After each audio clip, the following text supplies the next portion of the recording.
Sekali lagi shalom Bapak Ibu. Saya akan buka dalam Matius pasal yang ke-10 ayat yang ke-16. Matius 10 ayat yang ke-16. Lihat, aku mengutus kamu seperti domba ke tengah-tengah serigala. Sebab itu hendaklah kamu cerdik seperti ular dan tulus seperti merpati. Banyak orang dalam ranah penginjilan ini membaca ayat ini, ya Bapak Ibu. Tapi yang didapatkan kesimpulan yang kadang-kadang berbeda.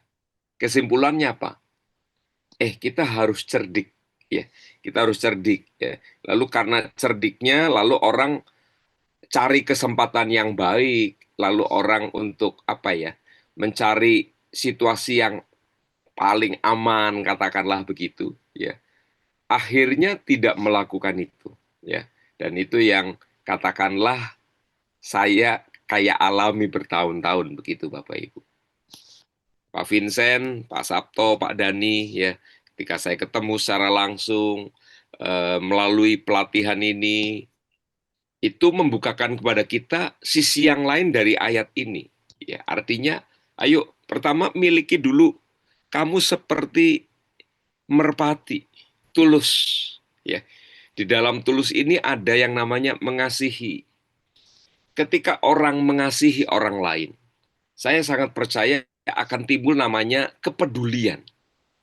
Anda tidak akan peduli sama yang kita nggak kasihi, sudah. Ya, ya lewat aja. Kita akan ketemu banyak orang dalam lintasan hidup kita. Ya. Tapi ketika kita punya Tuhan beri saya kasih kepada orang-orang, karena ada banyak orang yang membutuhkan kasih, ada banyak orang yang tidak tidak merasa dikasihi, gitu, saudara. Ya. Nah, sebagai anak-anak Tuhan yang sudah mengalami kasih Kristus, maka diharapkan kita ini tumbuh kasih. Karena sekali lagi, ketika seseorang ikut Tuhan, lalu dia, oh saya ini orang yang dipilih. Betul kita dipilih. Saya ini orang yang istimewa, ya. Maka kalian harus memperhatikan saya, kalian harus tolong saya. Jadi senternya, pusatnya itu adalah kita. Dan kita terus, dan kita terus. Dan apa akibatnya? Ya. Apalagi kadang-kadang saya sebut ya, para pengkhotbah kadang-kadang menyampaikan itu sebuah message firman yang isinya dalam tanda kutip memanjakan anak-anak Tuhan. Ya, kamu pasti akan diberkati, kamu pasti akan ditolong. Loh, semua itu betul Bapak Ibu. Ya, saya juga menyampaikan orang pasti diberkati kalau ikut Tuhan. Orang pasti ditolong. Orang pasti doanya dijawab. Tapi entah bagaimana pesan itu ditangkap hanya buat aku, buat saya, buat aku, buat saya, buat aku, buat saya. Ya. Dan tanpa terasa itu yang bertahun-tahun terbentuk dalam kehidupan pada banyak orang. Ya. Sehingga orang dalam tanda kutip nggak peduli sama orang lain. Ya, mari bayangkan seperti Musa, saudara. Ketika Musa sudah bertahun-tahun tinggal di tanah Midian, ya sudah, dia udah senang. Dia tidak disebutkan bagaimana ceritanya di Alkitab. Tapi dia sepertinya tidak mengingat saudara-saudaranya yang ada di Mesir. Diperbudak, lagi susah, digebuk, disiksa. Mereka bangun kota untuk Fir'aun pada zaman itu, saudara. Ya.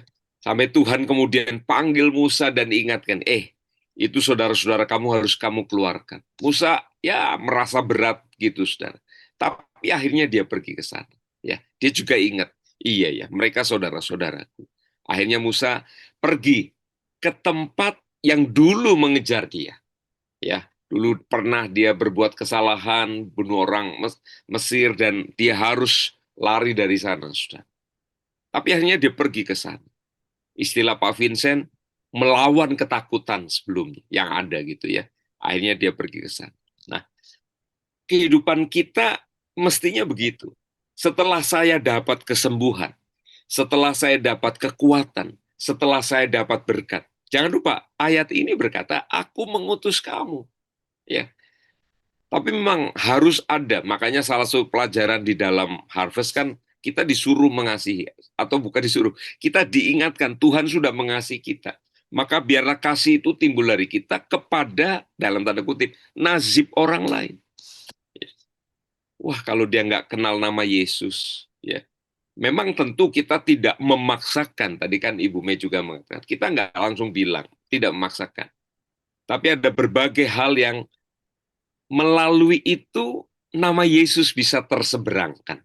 Ya, mungkin orang alami kesulitan. Ya, tadi kita sudah mendengarkan eh, kesaksian-kesaksian atau yang saya alami sendiri. Saya lihat orang-orang di tengah masyarakat ini penuh dengan kesulitan. Ayo kita kenalkan nama Yesus. Dengan kita memberikan, katakanlah sedikit berkat, kita sedang menyeberangkan sedikit, ya saya sebut sedikit, kasih Yesus. Ya, mungkin kalau kita bisa berbagi lebih banyak itu lebih bagus, saudara. Ya, tapi yang jelas, mari pola pikir, ya, mentalitas kita sebagai anak-anak Tuhan. Setelah kita mengalami segala berkat, ayo kita pikirkan. Kenapa? Karena Yesus berkata, aku mengutus kamu seperti domba ke tengah serigala. Itu bukan tempat yang aman. Ya, serigala makannya apa? Makannya daging, Bapak Ibu. Ya, mereka nggak makan kerupuk, nggak makan tempe, nggak makan sayur. Serigala makannya daging. Kita diutus ke sana. Tapi jangan lupa, kita diutus dengan sebuah mandat. Mandat yang ada di pundak kita. Kita pergi ke sana. Dan jangan lupa, yang ngutus adalah Yesus. Ya. Nah, membangun pola pikir yang ini, sudah di antara jemaat yang tadi yang saya sebutkan, saya diberkati, saya dilindungi. Kemarin, besok apa saya berkatnya? Minggu depan apa? Jadi kita merasanya kita terus, ya. Padahal kalau kita sudah punya Yesus, apa yang kita nggak punya? Ya. Kalau kita sudah punya Yesus, saya percaya kita punya segalanya, sudah. Nah, saatnya berbagi, ya, dengan ketulusan yang ada. Nah, kecerdikan yang ada, ya, hikmat yang ada itu dipakai untuk Tuhan. Siapa lagi nih yang perlu mendengar nama Yesus dari saya? Siapa lagi yang mau merasakan kasih Yesus dari hidup saya? Siapa lagi orang-orang yang mau mendengar yang saya perlu doakan kuasa Yesus? Ya, nah, untuk itu yang namanya kecerdikan di sini, saudara, adalah kepekaan kita dalam menangkap segala sesuatu. Mungkin 3 mingguan yang lalu, saudara, saya sedang makan di sebuah restoran Amerika, kan banyak restoran Amerika, ya. Eh, Anak saya ngajak makan burger. Kami sedang makan, tiba-tiba masuk seseorang, ya, anak muda gitu. Dia sepertinya agak berkebutuhan khusus. Dia mendekati meja kami, lalu ya dia minta makan. Ya, saya pertama agak kurang ngeh dengan itu. Lalu saya bilang, kalau mau pesen di sebelah sana, saya bilang gitu.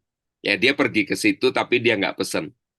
Dia terus keluar. Terus saya ngeh, ya, wah ini anak ya berkebutuhan khusus dan saya mau doakan dia. Ya, saya selesai makan, lalu saya pergi ke kasir. Anak itu udah keluar ke parkiran. Saya ke kasir, saya pesan 1 porsi, makan, minum gitu. Lalu benar dia masuk lagi, ya. Lalu saya kasih, dia sambut, saudara. Lalu saya bilang ini, kamu siapa namanya? Dia sebutkan nama, lalu saya bilang ini, kamu tinggal di mana? Saya tahu dia tinggal di satu tempat, nggak jauh dari rumah kami. Saya bilang ini, namanya M gitu ya. M, mau nggak Om doain kamu? Boleh Om, kata dia. Ya, ini saya doain. Ya, beberapa orang di ruangan itu melihat apa yang saya lakukan, sudah. Ya. Akhirnya sudah dia keluar membawa makanannya. Tapi, nah, maksud saya kecerdikan itu adalah dipakai untuk melihat atau tanggap akan situasi-situasi yang ada. Ya, ketulusannya membuat kita punya hati mengasihi. Dari situ timbul yang namanya care atau peduli. Kecerdikannya kita pakai untuk melihat situasi seperti itu. Ya. Bahkan nanti kalau saudara di hati kita bilang begini, ini kayaknya ladang yang sudah menguning. Kita bisa sampai bukan hanya mendoakan, tapi menawarkan untuk terima Yesus sebagai Tuhan dan Juru Selamat. Ya. Jadi, mari kita berdoa, kita bergereja, ya. Tadi Ibu Ramona mengatakan ada orang, oh aku cinta gereja ini, sok silahkan aja. Tapi biarlah di sana jadi berkat. Kita di gereja masing-masing jadi berkat, ya. Kita dilatih di gereja, kita didoakan, diberkati. Tapi jangan lupa, Yesus berkata, aku mengutus kamu. Artinya di luar sana, ya. Kalau di gereja itu domba di tengah domba, oke. Tapi Tuhan mengutus domba di tengah serigala. Sekali lagi jangan lupa, tadi Ibu Mei bilang, aku diberi kuasa. Kita diutus dengan sebuah mandat. Oke, mandatnya adalah supaya kita menyampaikan nama Yesus, kasih Yesus, kuasa Yesus. Dan kita bersyukur. Ya, saya sangat bersyukur bertemu dengan Pak Vincent, Ibu, Pak Sabto, Pak Dani, saudara. Dan melalui ini, sekali lagi, arah pelayanan saya pribadi, ya saudara, itu sangat berubah. Ya. Sekarang saya pergi kemana-mana, saya lebih suka naik motor, ya saudara. Karena saya akan ketemu sama orang-orangnya. Kadang-kadang, yang tadi Bu Mei apa ya katakan, kadang-kadang kita menjadi padam. Saya tidak padam, tapi lalai, saudara. Ya, lalai. Berapa hari yang lalu, pas di kantong saya tidak ada uang, harusnya ada. Ya, ada pengamen di depan sebuah minimarket ya. Aduh, harusnya tadi saya bawa duit. Artinya gini, dengan uang itu saya bisa terhubung. Ya, kalau saya datang ujuk-ujuk lalu nanyain agak gimana gitu ya. Jadi mari kita gunakan apa yang Tuhan sudah berikan sama kita untuk semua pengalaman maksudnya disembuhkan, diberkati untuk kita jadi berkat ya bagi banyak orang. Jurusnya nggak usah banyak. Saya pribadi jurus saya nggak banyak, saudara ya.